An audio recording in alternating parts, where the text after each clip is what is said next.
Recording थी ना वो जो इतना मशहूर हुआ बंदा, वो बाबा जी जो उम्रा करने गया तो कि जी वो सहाबा की शक्ल का आदमी था, वो ये हुआ वो रिकॉर्डिंग। जो मैं अभी सऊदी अरब में था तो मैं देख रहा हूँ सऊदी अरब के मीडिया पे वो इतना वायरल वो बाबा जी, किसी ने वैसे उसकी रिकॉर्डिंग पता नहीं उसने खुद की या किसी ने की, ये क्या हुआ, किसी ने करके चला दी तो चढ़ के बस एकदम चलते चलते चलते सहाबा की शक्ल वाला आदमी जो मशहूर हो गया, दर दर दर दर दर दर, पूरी दुनिया में वो मशहूर हो गए एक सेकंड में।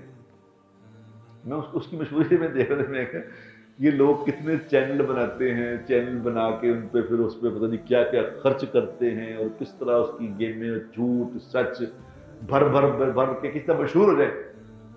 जब अल्लाह किसी को मशहूर करने पे आते हैं तो अल्लाह को किसी चीज की जरूरत ही नहीं, एक सेकंड में सुपरस्टार बन जाता है आदमी। पूरी दुनिया में वो बाबा जी सुपरस्टार हो गए ना।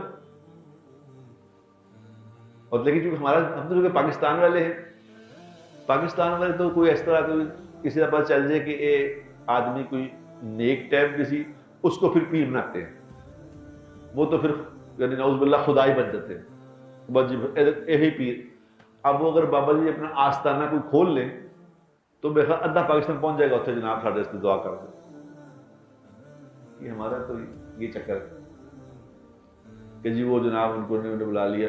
अब ये समझने की बात ये है कि अल्लाह जो चाहते हैं वो हो जाता है। प्लानिंग ये ना करो, कामयाब होने की प्लानिंग ये नहीं, अल्लाह जब चाहेंगे तो हो जाएगा सब कुछ। तुम तो वो करो जो अल्लाह ने कहा है, पूरा करके दिखाओ। अल्लाह के लिए कोई मुश्किल बात नहीं है, फटाफट ही काम हो जाएगा।